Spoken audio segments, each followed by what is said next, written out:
राम राम सा, जय जवान जय किसान। टोंक ज़िले का देवगंज गांव है जो मंडावर ग्राम पंचायत में आता है और ईसरदा के नज़दीक भी पड़ता है। उधर सवाई माधोपुर की बॉर्डर लगती है। उसकी एक बड़ी समस्या है वहाँ पर। पहले तो उसको रेवेन्यू रिकॉर्ड में लेने की बात को लेकर के ग्रामीण कई बार सरकार को अवगत करवा चुके हैं। विधानसभा लोकसभा चुनाव में मतदान का बहिष्कार करने का भी कार्यक्रम बना। बाद में एसडीओ, तहसीलदार और थानादार जी ने मिलकर एक कमेटी बनाई थी और उसमें ये वचनबद्धता दी गई थी कि हम इसको रेवेन्यू रिकॉर्ड में रस्तों को भी ले लेंगे। वहाँ पर एक रास्ते का विवाद था। 2022-23 में ग्रेवल सड़क निर्माण की स्वीकृति मिली थी, जिसके 37 लाख रुपए से अधिक की राशि उसके लिए स्वीकृत हुई थी। उसमें से लगभग 5 लाख रुपए के आसपास यानी 4,86,317 रुपये उसमें खर्च किए गए। लेकिन उसमें ग्रामीणों का आरोप है कि उसमें भी सरपंच, सेक्रेटरी और जेटीओ ने मिलकर उसमें गड़बड़ी की और उसका जो जितनी राशि स्वीकृत हुई है उतना काम नहीं करवाया गया। नरेगा के नियमों के तहत भी वो काम नहीं हुआ। लेकिन उससे भी बड़ी समस्या यह है कि उस गांव का इसके अलावा कोई रास्ता नहीं है। स्कूल के बच्चे छोटे छोटे जब स्कूल जाते हैं वहाँ से 2-3 किलोमीटर दूर, तो वो अभी बरसात का मौसम है तो पानी भरा हुआ है, कीचड़ में सने हुए बच्चे वहाँ से जा रहे हैं।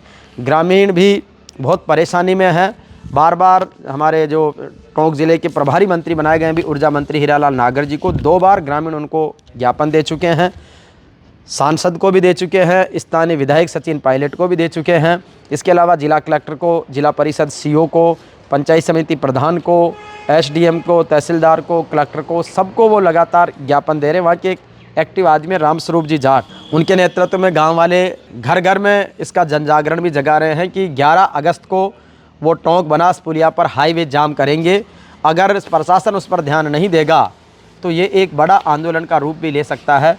जिस तरीके से सरकारों की नीति और नीयत में फ़र्क आ रहा है, केवल डॉक्यूमेंटली चीज़ों को प्रसारित किया जा रहा, लेकिन वास्तविक धरातल पर काम नहीं हो रहा। मेरे साथ में रामस्वरूप जी के भेजे हुए ये 10-12 कागज़ है जिसमें ये एमएलए साहब, एमपी साहब के नाम सारा ज्ञापन है। इसके अलावा एसडीओ टोंक की ने जब 21 अप्रैल 2024 को बैठक कार्रवाई करके ग्राम देवगंज मंडावर में लोकसभा चुनाव का जब मतदान का बहिष्कार हो रहा था, उस समय इन्होंने एक कमिटमेंट किया था कि ढाणी देवगंज के ग्रामीणों द्वारा लोकसभा चुनाव में मतदान का बहिष्कार करने के संबंध में अधोहस्ताक्षर करते यानी तहसीलदार टोंक और विकास अधिकारी पंचायत समिति टोंक द्वारा ग्रामीणों से समझाइश की गई। एक एग्रीमेंट किया गया कि ईसरदा रोड से ढाणी देवगंज तक सड़क के संबंध में राजस्व रिकॉर्ड में उक्त रास्ता दर्ज करने हेतु तहसीलदार टोंक के पत्रांक 36/10 दिनांक 15/4/2024 द्वारा प्रस्ताव प्राप्त हो गया है। शीघ्र ही राजस्व रिकॉर्ड में अमल दरामद के आदेश जारी कर राजस्व रिकॉर्ड में रास्ते का अंकन कर दिया जाएगा। क्योंकि ये जब शिकायत हुई इसमें कि नरेगा में भ्रष्टाचार हुआ और ग्रेवल रोड जो बनी उसमें भ्रष्टाचार हुआ, तो उन्होंने रेवेन्यू रिकॉर्ड से ही गायब कर दिया। तो ये रेवेन्यू रिकॉर्ड में दर्ज किए जाने की कमिटमेंट सरकार ने किया है।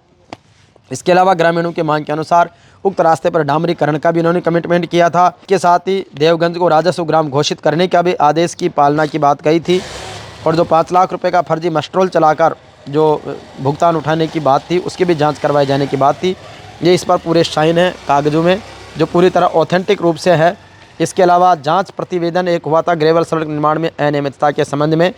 ये सारे ग्रामवासियों की शिकायत थी और इसको सहायक अभियंता विजय सिंह सिरोया और बाबूलाल वर्मा जो सहायक लेखाधिकारी ग्रेड फर्स्ट थे उन्होंने जांच की थी। उन्होंने भी इसमें दोषी पाया था लोगों को जिन्होंने भ्रष्टाचार किया है।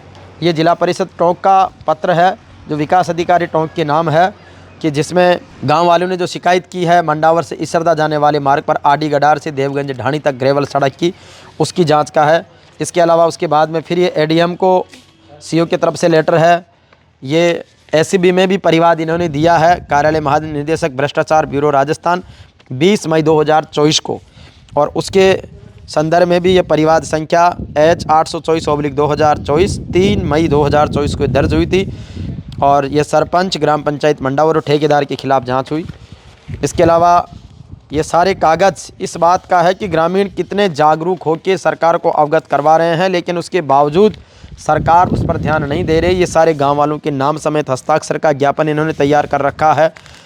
और अभी आप जो कुछ फ़ोटो चित्रों में देखोगे कि किस तरीके से गांव के बच्चे परेशान हो रहे हैं, गांव में कितना आक्रोश है। गांव के लोग घर घर जाकर पीले चावल बांट कर 11 अगस्त को धरने की कार्रवाई की तैयारी कर रहे हैं। तो सरकार से ये रिक्वेस्ट रहेगा कि इस पर ध्यान दें। देवगंज एक छोटा सा गांव है, लेकिन कहते हैं कि महात्मा गांधी ने कहा कि भारत की आत्मा गाँव में बसती है, गाँव का विकास हम सबका दायित्व है।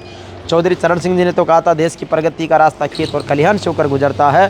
तो सरकारों को इस ओर ध्यान देना चाहिए, वहाँ के संबंधित अधिकारियों को, नेताओं को इस ओर ध्यान देना बहुत ज़रूरी है, वरना ये आंदोलन बहुत बड़ा जन आंदोलन बन सकता है, जो सरकार के लिए, नेताओं के लिए बहुत बड़ा एक तरह से दुखदायी हो सकता है। तो सरकार इस पर विशेष रूप से ध्यान दे।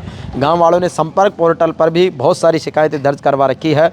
इन्होंने देखो 29 मई को करवाई, 22 मई की भी है, 3 मई की भी है, 23 अप्रैल की भी है, 21 मार्च की है, 19 मार्च की है, 4 मार्च की है, 12 जुलाई की है, 6 जुलाई 23 की है। यानी अब तक 1 2 3 4 5 6 7 8 9 10 बार तो संपर्क पोर्टल पे शिकायत दर्ज करवा चुके हैं नए दस्तावेज। तो इस पर ध्यान देने की ज़रूरत है। और 11 अगस्त तक अगर इस पर कोई कार्रवाई नहीं हुई तो जो गांव वाले हाईवे जाम करेंगे उससे का लाइव प्रसारण भी आप सबके बीच में दिखाएंगे, सरकार से इस बात को मनवाएंगे। धन्यवाद।